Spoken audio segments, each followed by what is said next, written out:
Okay, Cancer, here we go. It's September 2012.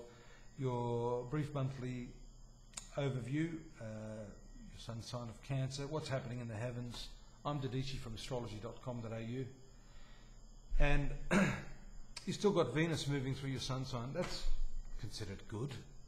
Yeah, it makes you charming and debonair if you're a man. It's going to move out of this position soon, so I'd say milk it for all it's worth. This is planet of love. It's also in a very good aspect to what we call the North Node. Now, and the North Node now is in your romance sector, so this gives you a sense of being in tune with the general public, different cultures. You're open to trying new things at the moment, and that's good. Unfortunately, a lot of people who are looking for love and relationships tend to put up this barrier. They tend to rely on what they've known rather than just saying, well, what the hell? Let me just give it a go, let me try it. If I don't like it, I don't have to take it on board. So that's a great aspect for you just now. You have the tight, hard aspect of the Mercury and Sun. And this is in your zone of communications and travels.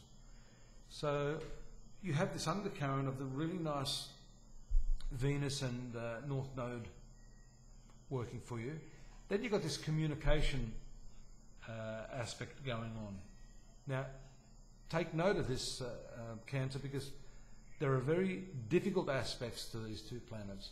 So I don't want you taking liberties with other people, abusing them, misusing this charm and this power that you have just now.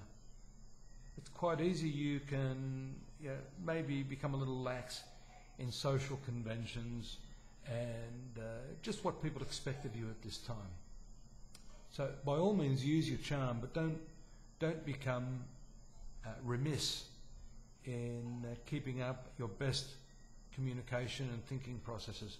For business people who are reading this and are born under the sign of Cancer, there's every opportunity for you to close a deal, to do really, really well with finances just now.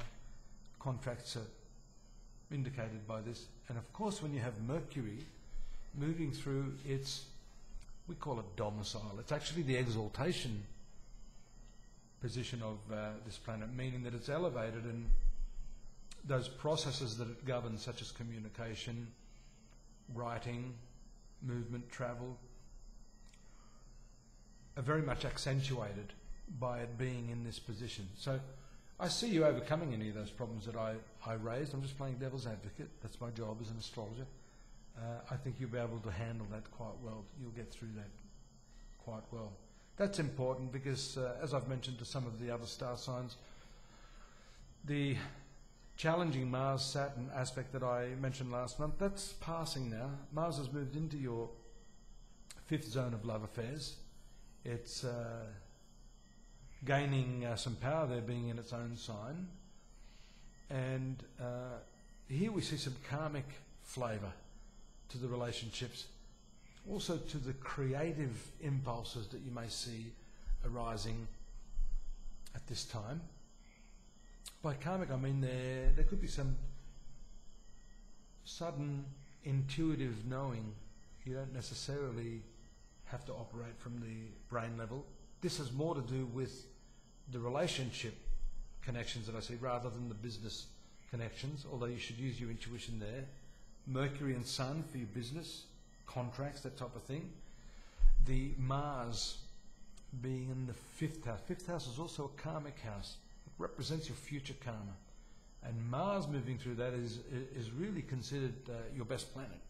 Rules your 10th zone of career and what we call destiny, and fifth house, future karma, the events that are going to happen. So a lot of new stuff happening now, the communications you're making, the charm that you exhibit, the contacts you're going to make right now are just all pregnant with that opportunity for meeting and sustaining relationships. Speaking of pregnant though, this is not a great 1 or 2 month cycle for the reproductive system for Cancerian ladies. So you need to take precautions there.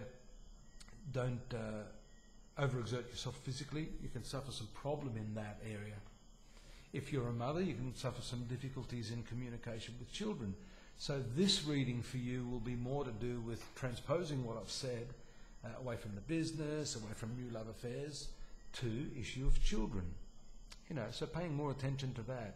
And this is how you can see that astrology has to be applied to different circumstances. We can't give a blanket prediction, although I am giving a blanket prediction. I'm trying to modify that for the different people that are watching this video. Pluto continues to move through your zone of marriage, and it has also a fine aspect from the Sun this month. We see the Sun enters that part of your horoscope on the 23rd of September.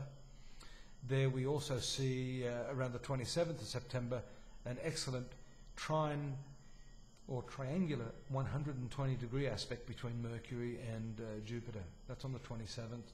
That's that planet I mentioned, gives excellent communication. Now, if you've got to advertise yourself or put your best foot forward, either in an interview or some important engagement or meeting, that's a date that you should mark down in your diary as being what I would consider significant. I'd like to see you here again next month. There's more stuff on the monthlies in our monthly forecast segment on astrology.com.au. You're welcome to join us there. A lot of other free readings, psychic readings, other information, daily readings as well to augment what I've been saying here. And I hope to see you there. Till next month, I'm Dadhichi. Have a great month. Bye-bye.